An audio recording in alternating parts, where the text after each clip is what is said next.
Okay, magandang umaga sa lahat. Lalo na sa aming mga tutor sa Spiritual Vision, Master Pope Benito Yabot sa kanyang kasamahan sa Kingdom of Priest. Magandang umaga po. Araw ngayon ng Sabado, para sa aming pagsamba, ang bahon. Ang aming diskusyon o topic po namin ay dito po namin sa live presenta upang ma-share po namin sa lahat na naghahanap pa ng katotohanan. Kasi po ang kalamanan na presenta po namin dito ay iba po sa ibang kalaman. Ito po ay kalaman tungkol sa gobyerno ng Diyos na noon ay naitatag o naitayo doon sa bansang Israel. Ngayon ay alaman po natin mga Sabado saan po ito ibinigay ng Panginoong Diyos. Saan po ito may tayong muli at may muli. Kasi hindi na po bangon, hindi na po doon may tayo sa bansang Israel. Meron po ibang bansa na kung saan yan ay nakahapa na o sa mga pasulat, sa mga propesya, sa banal na aklat.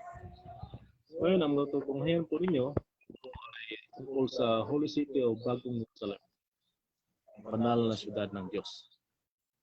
Ito po ating katalakayan ngayon, unawain natin, magitan ng nakasulat sa banal na aklat, sa mga history, kung lubusang malaman natin kung anong bansa o saan o anong syudad na saan na may tayong muli ang gobyerno ng Diyos.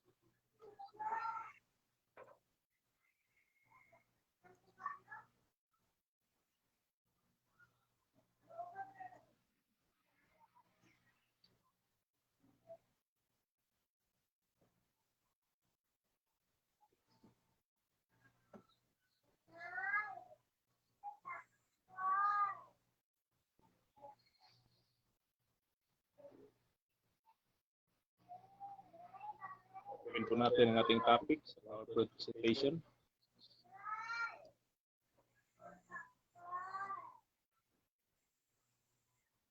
Ito na po. The Holy City of God.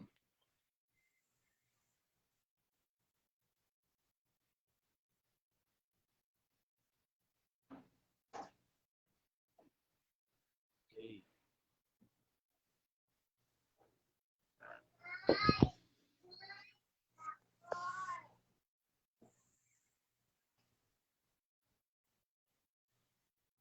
So, Bagong Jerusalem.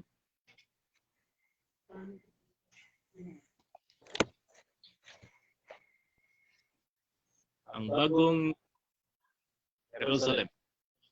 Ang balaan nga syudad sa Diyos o sa Bisaya pa. Marami po ang naghahanap.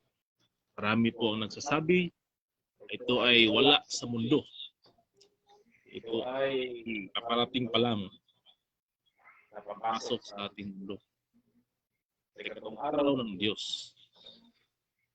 Pero sa bagong kaalamang ito, na hindi pa na tunghayan o napakinggan ng ibang mga Kristiyano, so, ito ay karadhana dito sa ating mundo.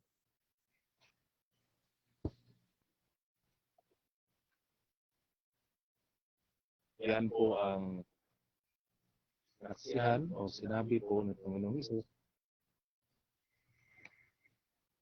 tungkol sa isang bansa kung saan niya ito ibinigay, saan ito ay magkakabunga.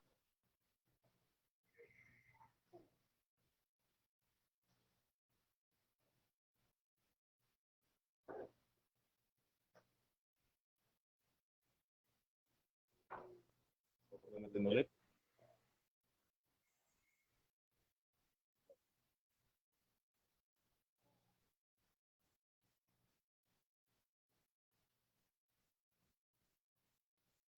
Okay, ito na.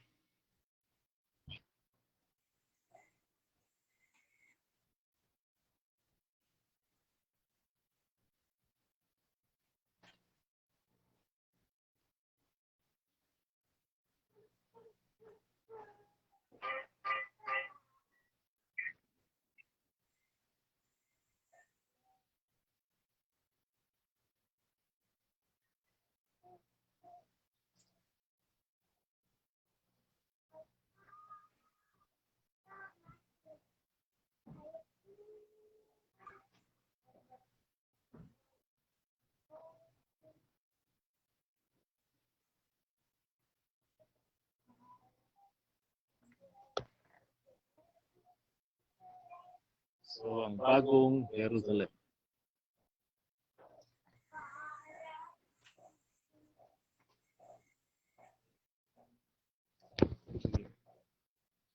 Okay, okay po natin.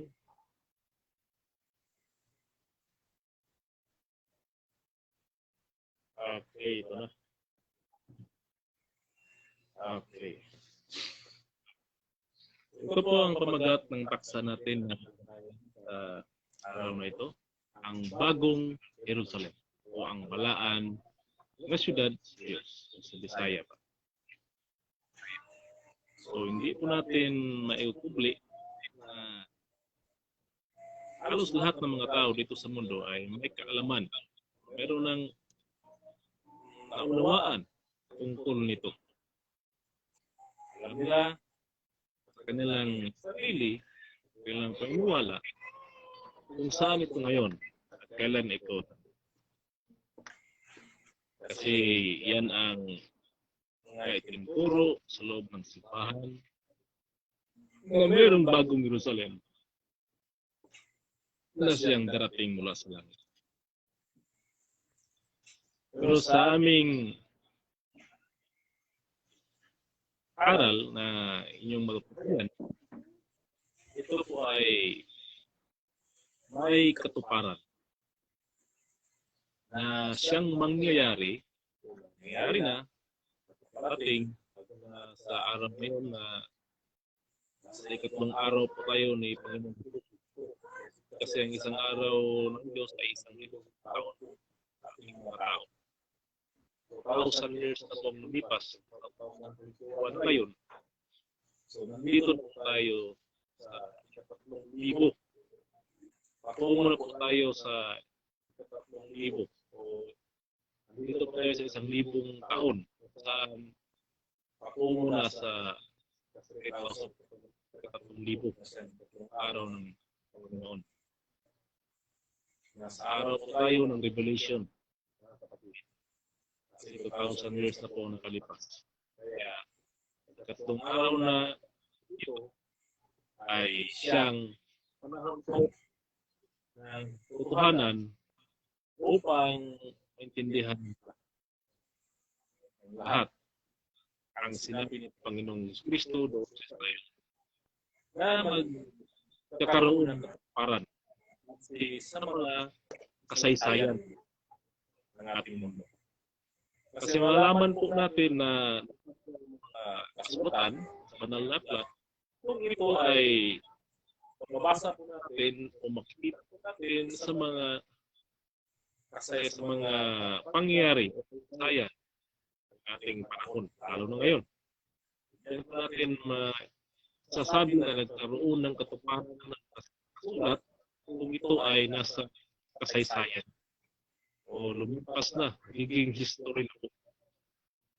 So, ang bagong Jerusalem po, ito ay mabigat na topic po ito. Hindi po ito masabi nating simple. Dahil maraming mga Kristiyano po ang kailan ito darating. So, sa aral po namin, sa turo spiritual vision, ito po ay may katuparan sa isang bansang sinabi po nito sa Mateo na kanyang binigyan po niya ng basbas. Saan po ay tayo ulit ang kaharian o gobyerno ng Diyos na nandoon sa bansa Israel noon. Ito po sa PowerPoint presentation ito, marami po kayong malaman. Marami po kayong masasaksihan dito. Kaunti na po ito mga presentation. Sasakapin ko po na ang kabuuan, istorya, whole story, kung ano po ang sistema, saan po, ano po ang katuparan itong bagong Jerusalem ng Panginoong Diyos. Itong picture na ito po ang imahe na makita at nalalaman ng buong mundo. Siyang larawan sa banal na aklat. Sa pong banal na syudad. Ito ay banal na syudad sa ginto. At may mga ulap. Ito ay isang imahe sa larawan kung ano po ang interpretation ng mga tao, yung mga nagtuturo sa loob ng simbahan, kung ano po ang naiintindihan patay po sa nakasulat. Kasi kung ating pong alamin ng mabuti, ang sulat po ng New Testament sa Bagong Tipan ay yung mga apostolis, mga tagasunod, and writers, lalo na yung mga apostolis ng Panginoong Hesus. Sila po nagsulat yan tungkol sa buhay, tungkol sa mga pagpapatunay, Panginoong Hesus Kristo, milagrong ginawa noon. Sila po nagbigay testimonya, itan ang kasulatan. Ngayon ay nagiging bahagi na ng Biblia. Kasi po ang Bible noon ay Old Testament, lumang tipan. Ngayon po ay nadagdagan, naging 66 books na.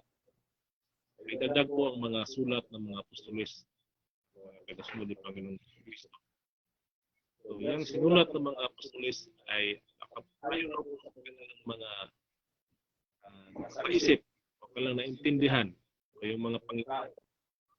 Nagpahayag po, yun po ang kanilang isinulat. Na yan po ay magkakaroon ng katuparan sa panahon ito, katong araw ng Diyos. Kaya meron pong mga kasulat yan na ating literal ay talagang maganda ang ito. Tulad nito. Syudad na puro ginto ang mga gusali. Puro ginto. Ito po ay base sa ano po ang nasa isip ng mga apostol noon na nagsulat sa New Testament. Yung mga aklat diyan na kanilang isinulat. Lalo na sa paglalarawan nitong banal na syudad ng Diyos. Ito po ang kanilang nasa isip. Ito po ang kanilang interpretation. Base sa ilang pangitain o meron silang nakita o meron silang panaginipan o meron sinabi ang Diyos kanila kung ano po ang itsura. Lalo na sa aklat ni Juan Evangelist sa isa sa mga disipulo ng Panginoong Hesus. So, lalo na po yan, siya po ang nagsulat, siya po ang nag-describe ano po ang kanyang nakita, lalo na sa kanyang pangitain nung nasa pulo ng Patmos, nung doon po sa in-exile si John Evangelist. Siya po ang gumawa, siya po nagsulat ng banal na aklat, yung nadayag o pahayag o yung revelation. Then po nakasentro ngayon ng ating kalakayan. Puro sa kapatong syudad ng ayun po dito, sa isang aklat niya. Aklat po sa aklat ni Juan Evangelista. Hindi po si Juan Bautista, Juan Evangelista. Isa sa mga disipulo ni Panginoong Hesus. Ito nakasulat sa kanyang aklat sa pahayag, Kapitulo 21, versikulo 1 hanggang 2. At nakita ko ang isang bagong langit at ang isang bagong lupa. Sapagkat ang unang langit at ang unang lupa ay naparam at ang dagat ay wala na. So ito po ay isang pagkain ni Juan Evangelista. Juan Evangelist. Sabi po niya, nakita po niya ang bagong langit, ang bagong lupa. No, sapagkat ang unang langit at ang unang lupa ay naparam. Para may wala na. No? Laho. Ang dagat ay wala na. Sahin natin kasunod sa dos. At nakita ko ang bayang banal. So, nakita niya ang bayang banal. Ang bagong Jerusalem. Na nanaog mula sa langit. Buhat sa Diyos. Na nahandang ng isang babaeng kasintahan na nagagayakang talaga sa kanyang asawa.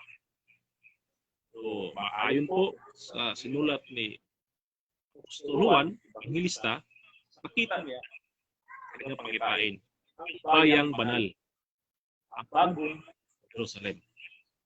Ito ay nanaog, no?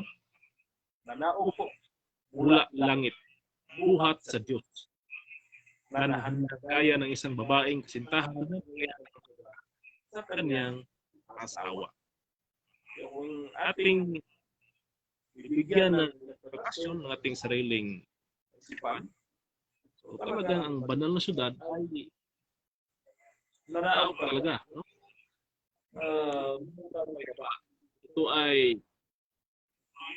Ito ay mananaog. No? Mananaog. May baba. Mula sa langit yan sa ulap. Dito sa mundo. So, yan po ang literal na pag-intindi. Ngayon po natin na Panginoong Jesus Kristo noon ay nagpapahayag sa mga tao sa pamagitan ng parables o mga talinghaga. Talinghaga saan merong ibang kahulugan, tunay na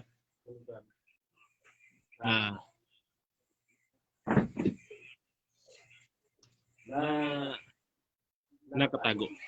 Noon po mga kapatid, hindi po basta ang Biblia na ating ng kahulugan kung ano ang salita na nakasulat diyan. So meron ding other meanings. No, merong mga ibang kahulugan behind the words. Meron pong ibang katotohanan na siyang nakatago. Yan po ang ating alamin. So ito yun. Ito yung isa sa naisulat ni Apostol Juan Evangelista. John the Evangelist. Ang unang langit, kasi po nakasulat ang unang langit at lupa ay wala. Parang na pati yung dagat. So, ang unang langit. Ano ba ang unang langit? So, yan po ang katanungan. Kasi sabi po kanina, kung ating babalikan, sabi po dito ni Apostol Juan, nakita niya ang isang bagong langit at isang bagong lupa. Sapagkat ang unang langit at ang unang lupa ay naparang at ang dagat ay wala. Yan po, at saka nakita niya ang bayang banal at ang bagong. So ang katanungan dito, ano ba ang unang langit? Saan ba ang unang langit? Kailan ba ang unang langit?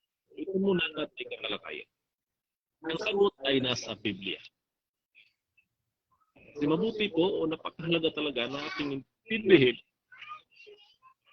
kung ano ang langit na ipinabuhat ni Apostol Juan. Kasi kung hindi natin intindihin ilang klase ang langit, baka ating panahon na ating naantay ay hindi magkaroon ng katuparan kapag ito ay nangyari na. Isang istorya saan ang kahulugan ay nasa Roma. Ano ba ang unang langit? Saan ba ang unang langit? Kailan ba ang unang langit? So, intro po natin sa unang talakayan ngayon, ito yung ano ba ang unang langit? Ano yung nawala? Ano yung unang nawala? Langit, lupa, ang dagat nawala. Ano yun? Saan ba yun? Kasi po, mga propesiya diyan sa banal na aklat ay mayroong katuparan dito sa mundo. Meron pong katuparan ang mga salita ng Diyos sa banal na aklat dito po sa mundo. Kasi lahat na nakasulat din sa banal na aklat ay binigyan po ng katuparan dito lang sa mundo, mga kapatid. Diyan sa Old Testament, panahon yan, propesiya sa mga mapangis na mga nap dyan, mga hayop dyan, mga beast, ang katuparan ay nasa mundo. Kasi po, mga beast dyan, mga mabangis na manganap dyan. Animals na yung mga pintas na manganap. Mabangis po ay isa palang mga nasod dito sa mundo.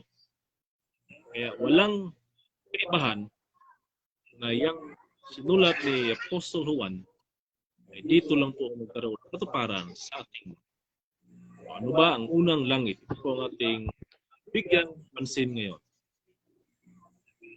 So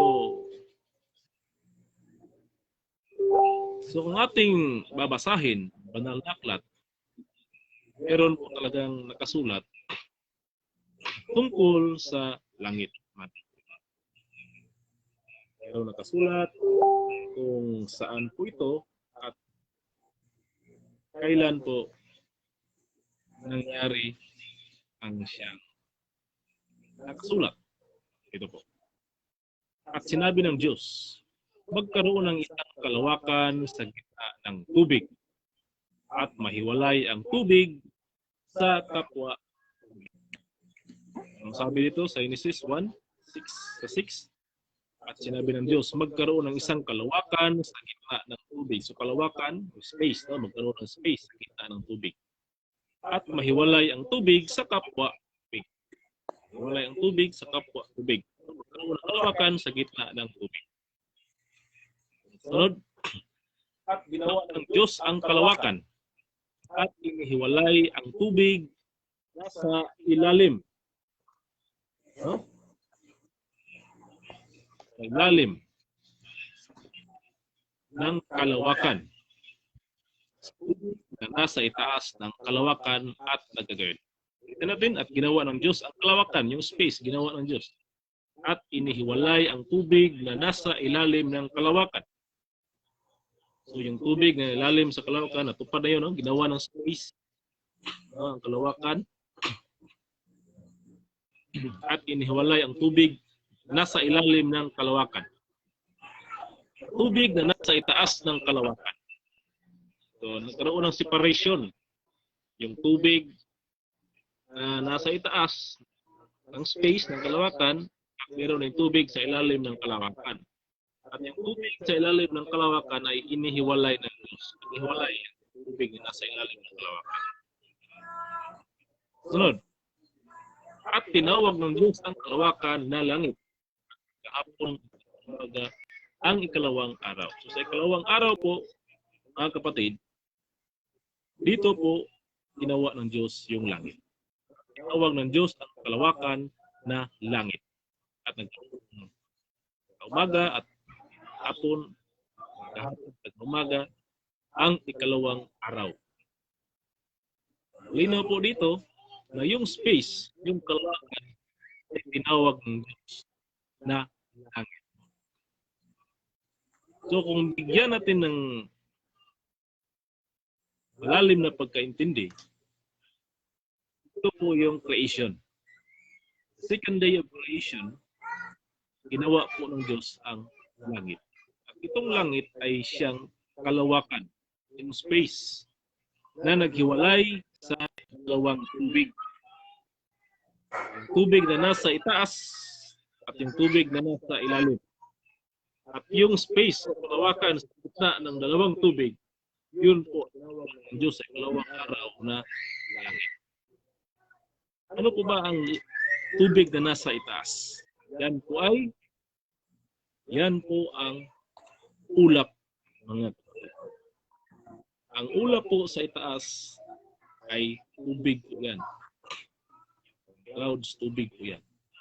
Kasi dyan po nagmumula ang ulan sa mundo. Di ba? Tubig po ang nasa ulap. Yung ulap ay tubig po yan. Diyan po simula o diyan po magmumula ang ulan na pasok sa mundo natin. Dito sa lupa. Yung tubig sa ilalim na inihiwalay, yan po ay tubig, dagat, tubig ilog, tubig lawa, lahat ng mga tubig na nandito sa lupa. At yung space sa pagitan ng lawa, yan po ay tinawag ng Diyos na langit. So sa madaling salita, mga kapatid, langit po na ginawa ng Panginoon sa ikalawang araw, ito pong nasa ating mundo. No? Ito po yung langit, space. Yung space, yung kalawakan na mula sa ulap at patungo sa lupa. Yung space na yan, yan po ay langit. No? Kasi yung ulan, saan po nanggaling yung ulan? Diyan sa ulap, tubig po yan. Saan po ang kalawang tubig? Kaya yung dagat, ilog. So, yan po. So, ang gitna po, ang tinawag ng ang gitna na space o kalawakan, tinawag po ng Panginoon natin na langit. Yan po ang sentro sa storya ng Diyos tungkol sa langit. Yan po ang pinahawatig. Sinabi ni Apostol Juan, yung unang langit, ang lupa at yung dagat ay naparang nawala. Dito, matunghayan po natin kailan po yan nawala, kailan po yan naparang. Kasi malalim po ang kahulugan sa kasulat yan. Hindi po natin basta-basta maintindihan, hindi po natin palawakin ang ating pag-iisip. Kaya po sinabi ng aming pinapagturo na si Master Pope dito na hindi po makalang ating gamitin sa pagbasa sa banal na aklat.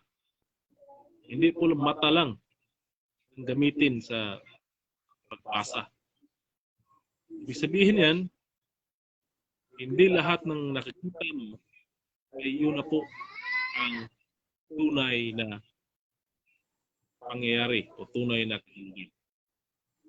Hindi po lahat ng mabasa natin sa ating mga mata, kita po natin sa banal na aklat, ay yan na talaga, literal or literal. Isang mangyayari o mangyayari. Kasi dapat po, gamitin po natin ang ating kaisipan upang lubusang maintindihan ang mga nakasulat. Yan po, mga kapatid. Hindi po literal. Dapat ang ating kaisipan, palawakin po natin, gamitin po nating kaalaman upang mabigyang lalim po ang tunay na pangyayari na sa banal na aklat. Ano ang ibig sabihin sa mga nakasulat? Huwag lang mata ang gamitin sa pagbasa, hindi pati ang ating isipan o utak na. So gaya po nito sa Genesis 1, versikulo 6 hanggang 8. No? Sinabi po dito na yung space, yung kalawakan sa gitna ng dalawang tubig ay tinawag ng Diyos. Ating Diyos na langit. At saan po ba nangyari yan?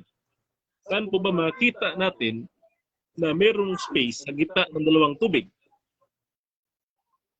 Nakita na ba kayo ng space ng dalawang tubig sa outer space? Doon sa planetang Mars, planetang Mercury? O doon sa Proxima Centauri na ano bang nakita na space sa pagitan ng dalawang tubig? Kasi po yung space na yon sa pagitan ng dalawang tubig o kalawakan, tinawag po ng ating Panginoon na langit. Ayon dito sa Genesis 1, versikulo 6 sa 8 hanggang 8. Apo, tinawag ng Diyos ang kalawakan na langit. Itong kalawakan, sabi po dito, ito po yung kalawakan, ginawa ng Diyos, ito po yung naghiwalay. So, sinabi ng Diyos magkaroon ng isang kalawakan sa gitna ng tubig. Ito po ang sinabi ng Panginoong Diyos na meron pong kalawakan sa gitna ng tubig. O space, no? Merong space. Yung bakante, yung hawan, merong space sa gitna ng tubig. O saan po ba nangyayari yan, mga kapatid? Ito ay creation sa ikalawang araw. No, nangilikha ng Diyos ang mundo. Sa ikalawang araw po, ginawa po niya ang isang space, isang kalawakan sa gitna ng dalawang tubig. Ang tanong po, saan po ito nagkaroon ng katuparan? Saan po ito nangyayari? Kasi creation po ito, mga kapatid. Ito po ay, hindi po ito topic tungkol sa langit. Ito po ay napakalalim. Dapat gamitin natin sa pagbasa ang ating kaisipan.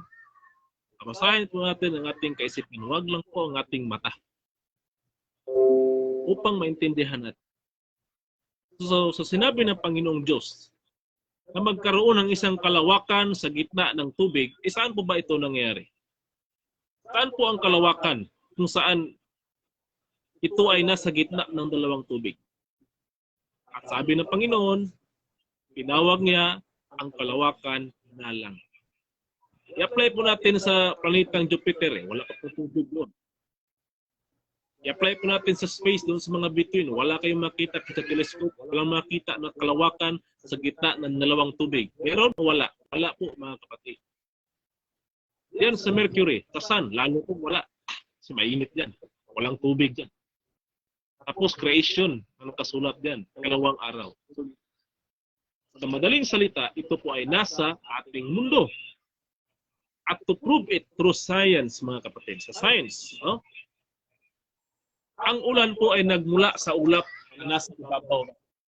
No, sa ibabaw po ng ating mundo, meron pong mga ulap. At tubig po yan. Ang ulap po ay tubig po. Kasi dyan po nagsimula ang mga tubig ulan. Dyan po nagsimula. Dyan po natin makita mayroong paparating na ulan. At dyan sa ulap, mula sa ulap, meron po bang space bago ang lupa? Yes, meron po. Actual po natin maintindihan at makikita sa ating mga mata kasi pinabasa na po natin ang ating kaisipan na mula sa ulap dyan, meron pong space. At pagkatapos po ng space na ito sa ating mundo, meron pong tubig. Na siya pong ikalawang tubig. Itong ikalawang tubig ay mula po sa itaas, mula po sa ulap. No? Mula po sa ulap ang tubig na ito, kaya nagkaroon ng ulan. So, yung tubig dito sa ibaba ng ulap, ito po yung tubig dagat at tubig ilog. Tubig lawa, tubig sa batis at sa kalon, ibang klase pong anyo ng tubig. Yan po ang ikalawang tubig, kung saan ang sa gitna po ay isang space o isang kalawakan. Di ba? Intindihin niyo, pabasahin niyo ang yung mga utak, mga kapatid. Diba dito lang sa ating mundo, makikita po na meron pong katuparan yung sa ikalawang araw na ginawa ng Diyos. Yung kalawakan sa gitna ng tubig ay nangyayari dito sa ating mundo, sa creation. Kasi po, yung tubig na una, yan po ay tubig na nasa ulap. Yun po ang sunod na tubig po, ito pong dagat at ilog. At yung sa gitna, ito kalawakan, space, ito po yung Panginoong Diyos na langit. Ayon po sa nakasulat dito sa Genesis Kapitulo 1, versikulo 1. Malinaw po mga kapatid. Kaya ating pag-aralan ngayon, yung unang langit at unang lupa na parang pati yung dagat. Dito po yun nangyayari sa atin. Kaya patuloy na po kayo dahil malalaman natin sa ating interpretasyon na ito. Malinaw na. You can witness it through your surroundings in this world na ang space tinawag na langit ng ating Panginoon na napagitnaan ng dalawang tubig ay po na dito po sa ating mundo nangyari yan. Dito po ay gawa ng Panginoon yan. Tubig ulap, yung ulan, yung nasa ulap, at yung tubig dagat ng ilog. Saan ang gitnang kalawakan o space, yun po ay gawa ng Panginoong Diyos na langit. Ayon po sa scientific study, ating mga siyentipiko, ito po ay mapapatunayan. Pero dito sa kanila, ito ay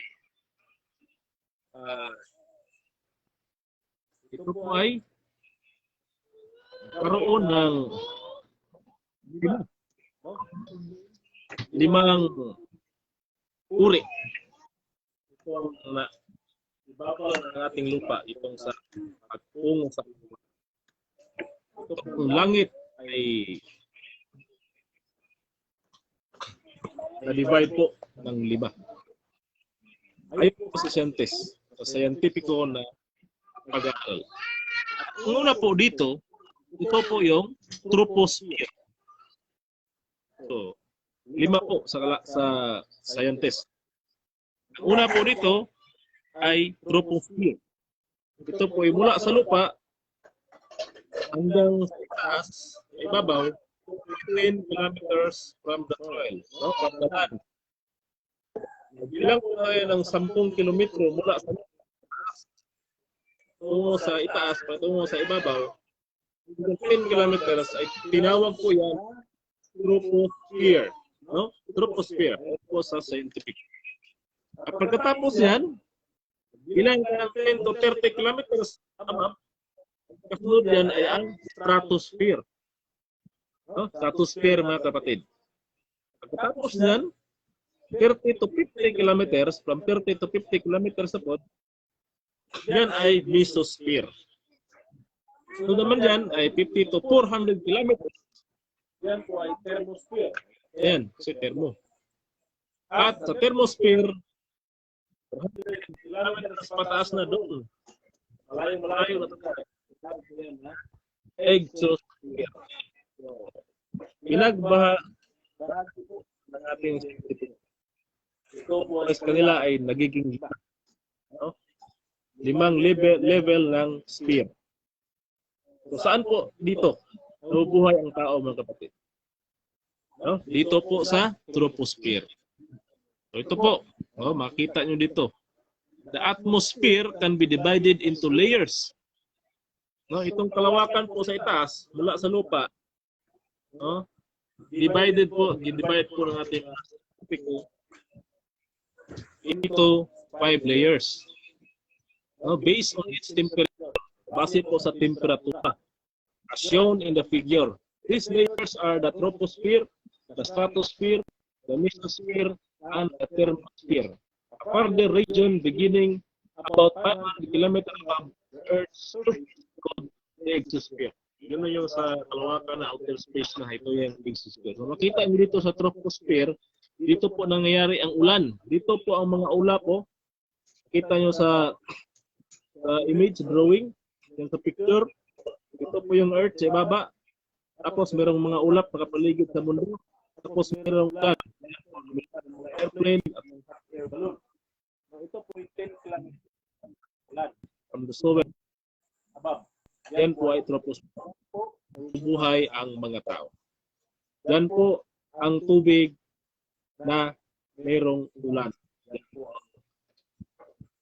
Yan po ang space na tinawag ng Panginoon na langit. Oo, langit din. Langit yan. Kahit yan sa outer space, langit po yan. Langit po, mga kapatid. Kasi intindihin po natin na hindi lang isa langit. Kasi mostly po sa pagkaalam ng mga tao, ang langit ay isa lang sa kanilang kaisipan, sa kanilang intindihan na yung langit po ay doon lang po sa saan ang mga bituin, planeta, yung mga buwan. Hindi lang iisa ang langit. Sa natalakay po natin, base sa kasulat, meron pong langit dito sa loob ng ating sphere, dito sa mundo. Itong troposphere. Kung saan merong kulang ng tubig itaas at meron ding tubig dito sa mundo, dagat at ilog. Yan po ang langit na ginawa ng Diyos. In the beginning, God created heaven and earth. So yan po ang ginawa ng Panginoon. Kasi malinaw po nakasulat sa banal na aklat na ginawa po niya talaga yung langit na kalawakan sa pagitan ng dalawang ilog, dalawang tubig. Kasi sa taas, sa status, space yan mga kapatid. Nakasulat sa banal na aklat na sinal po ng Panginoon na create niya yan. Nakasulat po dito na kinakreate niya, ito po yung sa pagitan ng ulap, tubig, at tubig, dagat at ilog. Yung kalawakan sa gitna, yan po ang space. Ang langit na pinakawating na Panginoon na ginawa niya sa ikalawang araw. So malinaw. Kasi nature po yan, yung sa itaas, yung outer space nature. Space po yan talaga, mga kapatid. Ginawa ng Diyos dito sa mundo, dito langit na nasa pagitan ng dalawang tubig. Tubig babaw na ulap at yung tubig dito sa dagat at dagat. Sunod. So ito po. Ito po ang common types of clouds in the troposphere.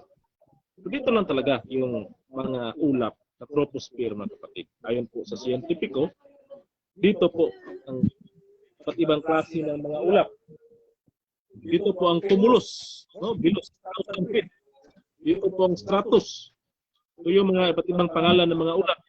Iba't ibang larawan, iba't ibang figura, iba't ibang mahi ng mga ulap na nandito sa troposphere. Common types of clouds in the troposphere. Stratocumulus, below 6,000 feet. Meron ring altostratus, 6,000 to 20,000 feet. Altocumulus, 6,000 to 20,000 feet. Ito paitaas. Ito yung cirrus, above 18,000 feet. Cirrocumulus, above 18,000 feet din. Yung pino na. At yung cumulonimbus, from near the ground, above 50,000 feet. Pero may napakalayo, 15,000 feet. Above. So ito po ang mga common types of clouds. Ito po yung mga ulap kung saan yan po ay tubig. Yan po ay pinagmulan ng ulan. At sa ibaba po, diyan po makita ang mga lupa, nandiyan ang tubig. Tubig ilalim sa lupa, tubig dagat, tubig ilog. At yung space sa gitna, yan po ay tinawag na Panginoon na langit. Ito po yun, mga kapatid. Ayun siya nakasulat sa Genesis, Kapitulo 1, Versikulo 8, na yung kalawakan na naghahati sa dalawang tubig. Ito natin, yung ulap, tubig po yan, nandiyan ng ulan, at yung tubig sa ibaba, ilog at dagat. Yung space sa gitna, nakita nyo dito, ito po yung langit. Ito po yung langit na sinabi ng Panginoon na nilikha. Ito po yung langit na nilikha ng Panginoon. Ito po sa nakasulat. Sabi ni Apostol Juan, unang langit at unang lupa ay nawala. Dito lang po yan ang luma. Yan po, alam natin kung kailan po nawala. Ano po nasa langit yun? Sa laman po natin, may langit pala dito sa mundo. Ito po yung kalawakan. Ang tubig itaas. Saan na yun? Kung yung ulap. Kasi dito po nagmula ang tubig ulan. Yung tubig sa ibaba ng kalawakan, ito po yung tubig dagat at tubig ilog. Yung tanang space, ulitin ko, yan po ay langit. Sunod. Sa Genesis, Kapitulo 1, Versikulo 2. At ang lupa ay walang anyo at walang laman. At ang kadiliman ay sumasa ibabaw ng kalaliman. At ang Espiritu ng Diyos ay sumasa ibabaw ng tubig. Sabi po dito, ang lupa ay wala pang anyo, hindi pa binigyan, hindi pa ginawa ng Panginoon, ang ibang mga creation ng lupa, ibang mundo, wala pang mga tanim, mga hayop, walang laman. Kaya sabi po dito, walang laman. Ang lupa, walang anyo at walang laman. At ang kadiliman ay sumasa ibabaw ng kalaliman. At ang Espiritu ng Diyos ay sumasa ibabaw ng tubig. Ang Espiritu ng Diyos po, mga kapatid, in the beginning, no? Hindi po niya ginawa yung mga laman dito sa mundo. Ang Espiritu po niya ay nasa ibabaw ng tubig. Gaya ng nagagawa natin kanina, yung kung ulap ay tubig po yan. So, malinaw na ang Espiritu ng Diyos ay nasa ulap. Yan po ay tubig. Kasi pag sabihin mo nga tubig dito sa mundo, hindi na po yan makakoincide sa kasulat sa Biblia. Kasulat dito. Kaya sabi po ng Panginoon, ang lupa ay walang ano at walang laman. Pag sabihin mo nga, ang Espiritu ng Diyos ay nasa tubig, ibabaw, dito sa tubig dagat o tubig ilog, ay hindi po yan mag-outside mga kapatid. Sapagkat sinabi po ng Diyos na ang lupa ay walang laman. Wala talagang laman. Empty. Gaya ng planet Jupiter, walang laman. Gaya ng planet Mars, walang lupa doon. Walang dagat. So, hindi po pwede na siguro noon ay nandyan sa lupa. Walang tubig. At ang tubig yan, sinabi ng Biblia, ng Espiritu ng Diyos ay sumasa po ng tubig. Yun po ang tubig. Yun po ay ang ulap. Yun po ang ulap. Kaya nga hinati ng Panginoong Diyos ng tubig, yun ang ulap. Ginawa po niyang tubig dagat at tubig ilog. Yan po ang ibig sabihin niyan. Kaya malinaw, ang Espiritu ng Diyos, wala pang laman ang mundo, wala pang laman ang lupa, ay nasa ibabaw ng tubig. Ano ang tubig yan? Yan po ay yung ulap.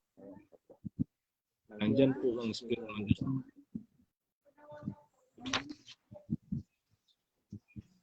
So hindi po talaga totoo na meron po siyang palasyo doon sa outer space. Meron po siyang gintong bahay doon sa outer space, malayo-malayo. Sabi po sa Genesis, ang Espiritu ng Diyos ay nakasabaw po ng tubig. Tubig po. Hindi po sa isang magandang palasyo o gusali doon sa outer space. Yung Biblia ang ating pagbabasihan ng nakasulat. Linaw po yan. No? Ang creation po sa mundo, pagkakulay po nakatira ang Diyos noon. Pero ang Diyos, ibabaw ng tubig.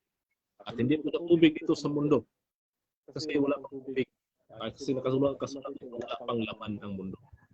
Kaya malinaw na nasa ulap ang Espiritu ng Diyos. Basahin natin. Clouds is water?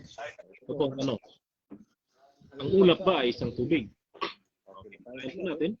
When it's true that clouds contain water, they actually aren't made of water vapor. The air around us is partially made up of invisible water vapor.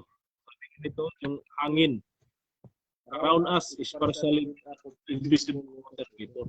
See? It's only when that water vapor cools and condenses into liquid water. No? Droplets, solid ice crystals, that visible clouds. See? Kaya po nagkaroon ng ulan. Huh?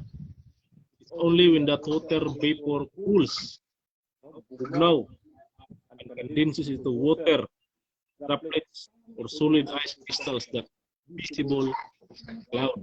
Kita nyo dyan sa ulap na maitim na siya, yan po ay partikula, yan po ay itsura ng pero ng ulan na parating. No? Sunod.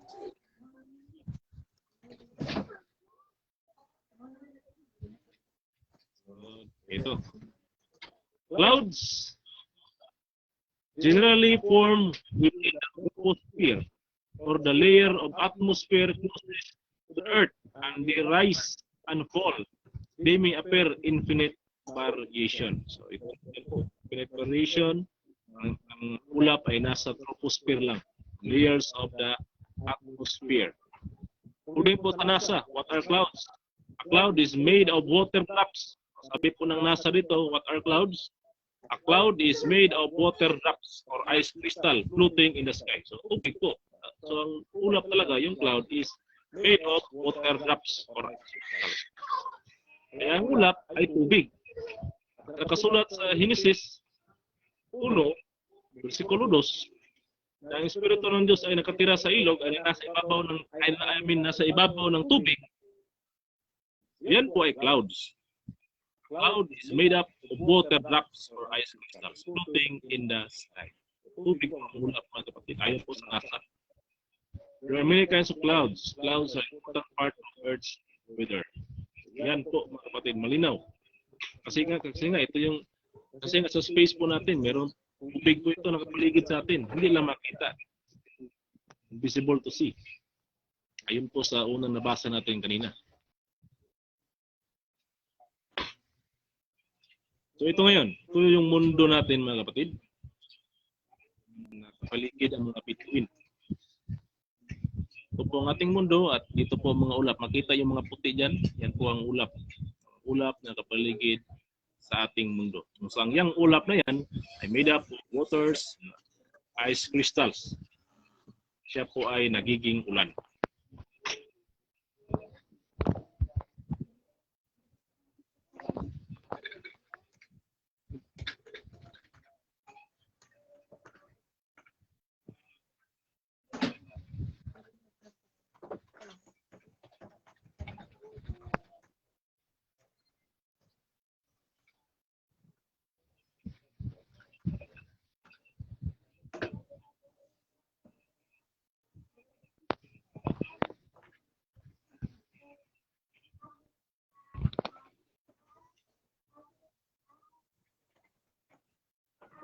So ngayon malinaw na mga kapatid na nalaman po natin base sa nakasulat na nasa mundo pala natin ang langit na tinutukoy ng ating.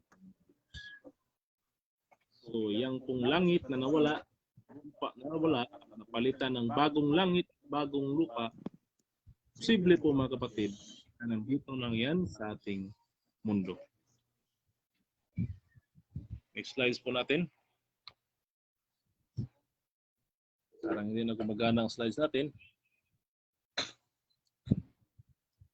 Open natin ulit.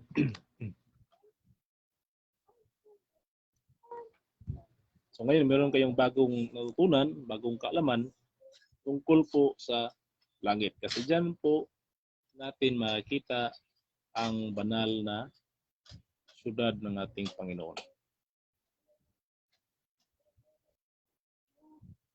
Okay. Ito na.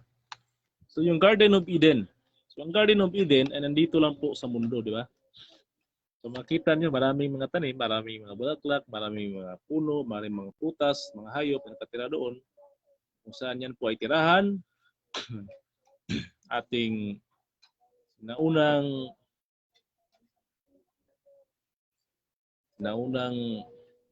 ama at ina. Yan po ay si Adan at si Eva. Ito po yung unang langit. Anong langit po yan? Doon po sa Eden. Kaya lahat ng mga Kristiyano ay alam po ang kasaysayan tungkol kay Adan at Eva. So matapos magkasala ay pinalaya sila ng Diyos mula sa Eden. Kasi ang simula ng henerasyon, nadala ang pagkakasala. Dito mga kapatid, sa Eden, makita natin na mayroong ilog, no? Mayroong tubig po. At sa itaas, mayroong ulap. Mayroong tubig, sa taas, mayroong ulap. So, yung space, ito po ay isang troposphere din dito sa bundok. So, ang unang langit ay ang Eden. Malinaw po sa pag-intindi sa ang nakasulat ng unang langit ay ang Eden. Kasi dyan po ang Diyos naglalakad sa hardin. Dyan po nilikha si Adan at si Eva.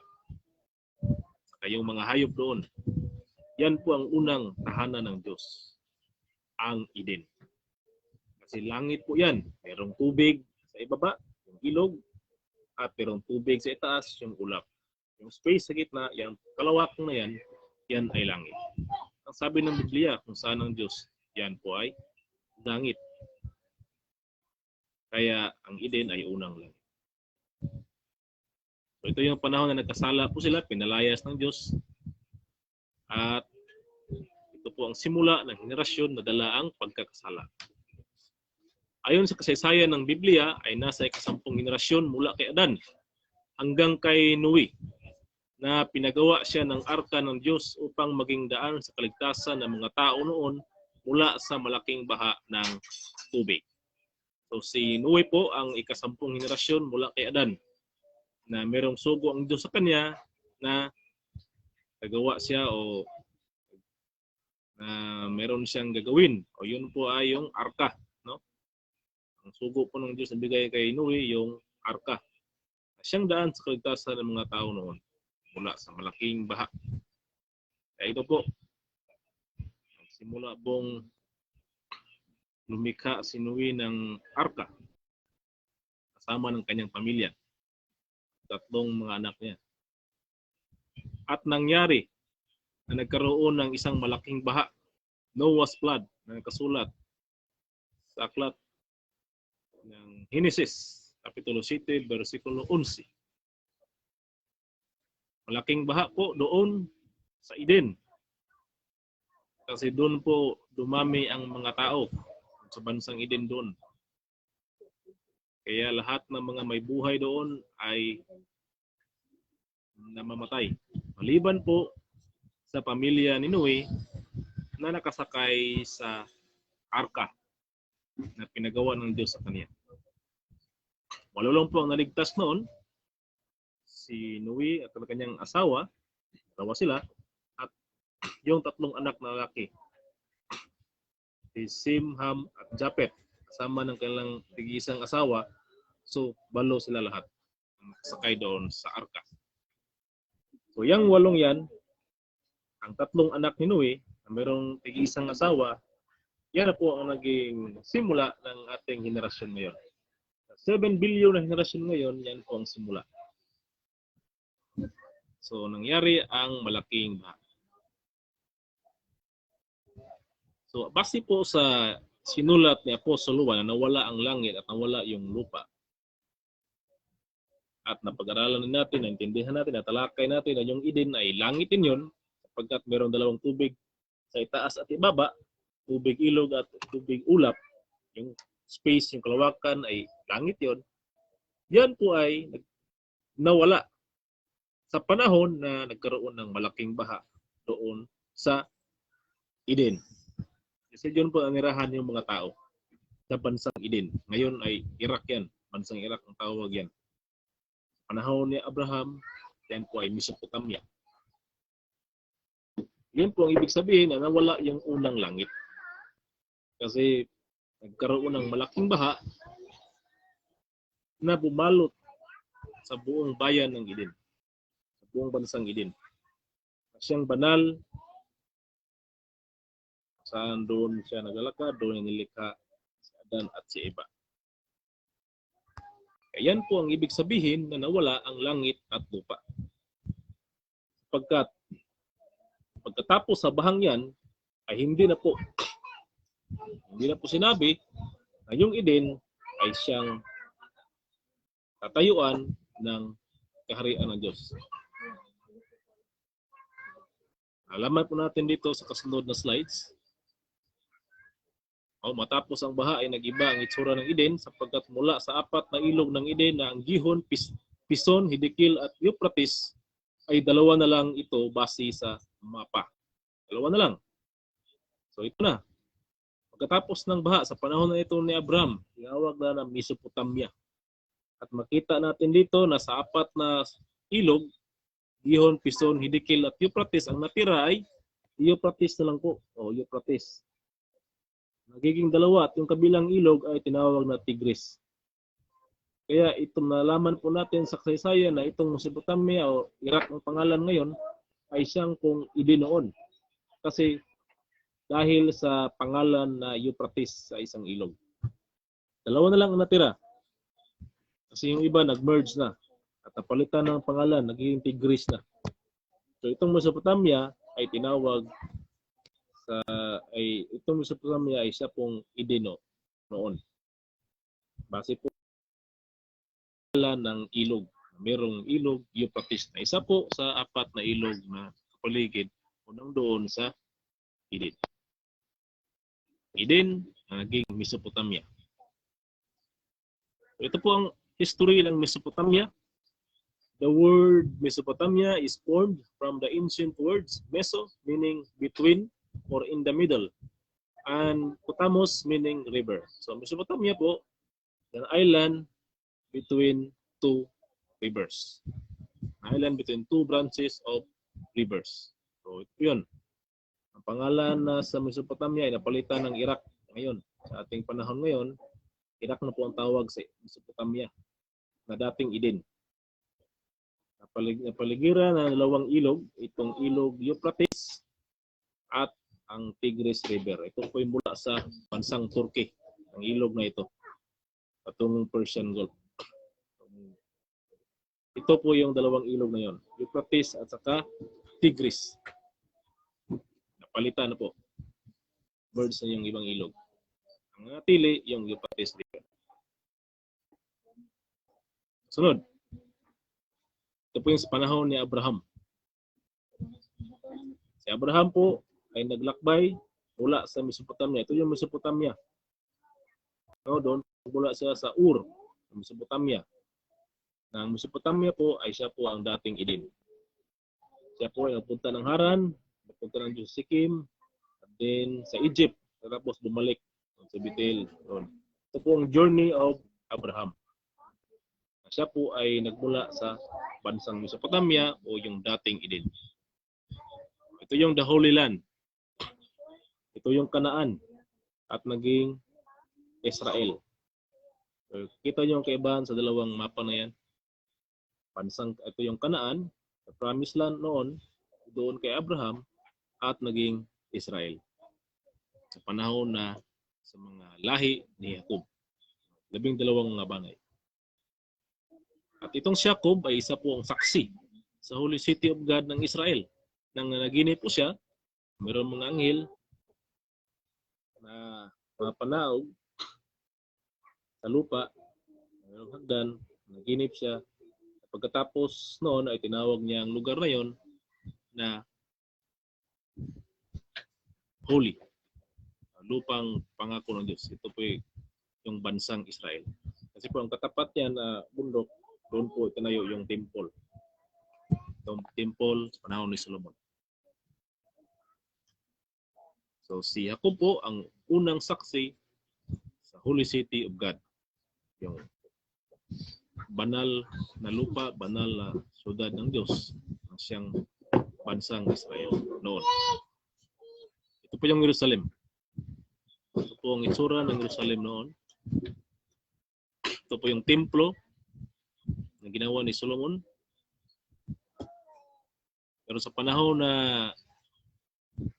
lumabas si Panginoong Hesus sa Israel upang pagharian niya ang bansang Israel upang kanyang manahin ang trono ni David, ayon sa nakatagdang propesiya, Isaias 9:6, na yung batang lalaki na isilang kung saan maatang sa kanyang balikat ang pamamahala, ang gobyerno ng Israel, ay siyang maatang sa balikat ni Panginoong Hesus. Sa nakatadhana siya, maging hari doon ay hindi po tinanggap. Siya po ay pinatay at pinako sa krus. Kaya ito yung sinabi ni Panginoong Hesus sa Genesis 23, versikulo 37 hanggang 39. O Jerusalem, Jerusalem, na pumatay sa mga propeta at mabato sa mga sinusugo sa kanya. Kailang inibig kong tipunin ang iyong mga anak na gaya ng pagtipon ng inahing manok sa kanyang mga sisiyaw sa ilalim ng kanyang mga pakpak at ayaw kayo. Ito po yung kasulat sa Matthew. Hindi po yung sa Genesis. Matthew po ito.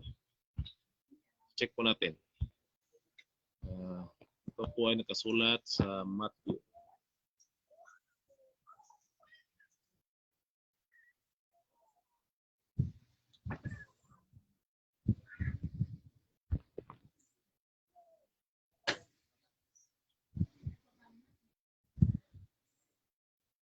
Okay, hayaan nyo lang. Basta ito po ay hindi sa Genesis, ito po ay sa Matthew Kapitulo 23, versikulo 37 hanggang 39. Kasunod nito,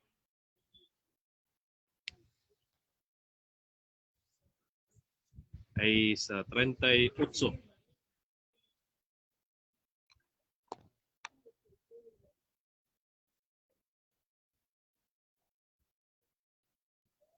Okay, ito na. Okay, ito na, Matthew. Narito ang iyong bahay ay iniwan na sa inyong wasak. Narito ang iyong bahay ay iniiwan sa inyong wasak. Sapagkat sinasabi ko sa inyo, buhat ngayon ay hindi ninyo ako makita hanggang sa inyong sabihin, mapalad ang pumaparito sa pangalan ng Panginoon. Yan po ay malinaw na nakasulat, mga kapatid, na iniwan na po ni Panginoon ang iniwang wasak. At sinabi po niya na mapalad, sabihin ninyo na mapalad ang paborito sa pangalan ng Panginoon. Iniwan po ni Panginoong Kristo ang bansang Israel at hindi na po maitayong muli yung kaharian ng Diyos na siyang kaharian ni David na kanyang mamanahin sa doon sa Israel. Kaya sinabi po niya sa Mateo 21, versikulo 42-43, ito po ang kanyang sinabi. Sinabi sa kanila ni Jesus, kailan may bagay hindi ninyo nabasa sa mga kasulatan? Ang batong itinakwil ng nagtatayo ng gusali, ang siya ring ginawang pangulo sa panulok. Ito'y mula sa Panginoon at ito'y kagila-gilalas sa harap ng ating mga mata.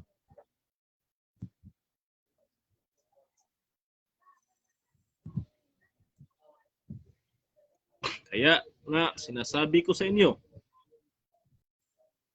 aalisin sa inyo ang kaharian ng Diyos at ibibigay sa isang bansang nagkakabunga. So saan na po ang kaharian ng Diyos o yung gobyerno ng Israel? Sabi po ng Panginoon Hesus, ibigay sa isang bansang nagkakabunga o magiging Christian country. Kasi po hindi po tinanggap ng Panginoon Hesus doon. Ito po yung mga saksi sa lupang hinirang o promised land ng Diyos. Una po ay itong Eden. Ito po is naksihan ni Adan. At ang kalawa po, ito po yung Israel na sinaksihan po ni Jacob ang naginip sa doon. Yung bansa, yung kanyang higaan ay isang holy place of God. Yun po ay pagiging saksi niya sa bansang Israel. At ang ikatlo po, yung napag-aaral natin sa nakaraang Sabado ay ang bansang Pilipinas. Sapagkat ito lang po ang bansa na makita natin sa silangan, sa malayong silangan, base po nakasulat sa Isaiah 24 verse 15, na ating luwalhatiin ang Panginoon, Diyos ng Israel, sa silangan, sa mga pulo ng dagat. At dito po, sa silangan, iilan lang po ang mga, marami pong mga bansa po ditong mayroong mga pulo-pulo, pero ang Pilipinas po ang may pinakamaraming pulo. At bukod po dyan, ang Pilipinas lang po ang siyang Christian country throughout Asia. Kasi sabi po ng Panginoong Hesus na ibibigay isang bansang nagkakabunga. Yan po ay kakabunga ng pagiging Kristiyano. Kasi hindi po maghahari ang Diyos sa isang bansang hindi Kristiyano. Dahil katulad ng Israel, hindi po naniwala kay Kristo, pinatay po si Jesus Kristo doon. Kaya hindi nakahari si Panginoong Hesus doon. Kaya ibibigay po ni Panginoong Hesus sa isang bansang Kristiyano kung saan naniwala kay Jesus Kristo. Kaya nga, Christian country. At walang iba po dito sa Far East countries, kundi ang Pilipinas na po ang Christian country dito sa malayong silangan kung saan pulo-pulo. At ang saksi po dito walang iba, si Dr. Jose P. Rizal. Siya po ang saksi ng dumating po siya sa Mindanao, sa Dapitan, during his exile in Spaniards time. At sinabi po niya, kanyang pagdaong doon, na Mindanao is the land of promise. Siya lang po ang saksi dito sa Pilipinas, sa promise po ng Panginoong Hesus, kung saan merong ibang bansa na kanyang pinaglipatan sa kanyang kaharian o gobyerno ng Diyos. Ito po yung sinabi ni Rizal, Dr. Jose P. Rizal, Mindanao is the land of promise. July 17, 1892. Ito po yung first pag-apak niya sa dalampasigan ng Dapitan sa Santa Cruz, Barangay Santa Cruz, Dapitan City. Mindanao is the land of promise. Ito po yung Dapitan City, mga kapatid. Napalagiran ng dalawang ilog katulad ng Mesopotamia. Ang ilog po dito na kapaligid ay mula sa Mount Malindang at umaligid sa siyudad ng Dapitan. Ito po yung Liburan River na ito ay mapaligid o siya pong lumilibot sa pulo ng Dapitan. At ang isa ay yung Pulo River ito sa bilang bahagi. Ito din. Ito yung sa map, sa Google Map. Makita po natin ang isla ng Dapitan. Ang pulot ng Dapitan ay isla po talaga na paligiran ng ilog. Ito po yung ilog na Liburan River. Yung isa dito ay Pulo River. Ito ay nakapaligid sa isla ng Dapitan. Ito po yung paghalintulad. Dapitan City is the new Mesopotamia. Ang preaching po namin noon, for the New Jerusalem of God. Kasi makita po natin na dito sa mundo, wala na pong ibang shrine city o banal na syudad na idiniklara. No? Dito sa mundo, ang banal na syudad at yun po ay yung Jerusalem sa Israel. At bukod po doon, wala na pong iba. Kundi dito lang po sa ating bansa, ito pong Dapitan Shrine City. O Dapitan Shrine City o banal na syudad. Kasi ito lang po ang isla na napaligiran ng dalawang ilog. Liburan River, Pulo River. Gaya ng Mesopotamia na siyang idinoon at paligiran din ng dalawang ilog. Euphrates River at Tigris River. Mesopotamia means an island between two branches of rivers. Yan po ang paghalintulad sa dalawang banal na lugar dito sa mundo. Sunod po, ito na. See, Presidential Decree number 105 series 1973, Official Gazette of the ito po yung sign on January 24, 1973 by President Marcos, declaring national shrines as sacred, Dapitan City, where the hero was exiled for 4 years. So, si Pangulong Marcos po nang deklara na ang Dapitan City ay isa pong shrine o sacred, banal na siyudad po on January 24, 1973.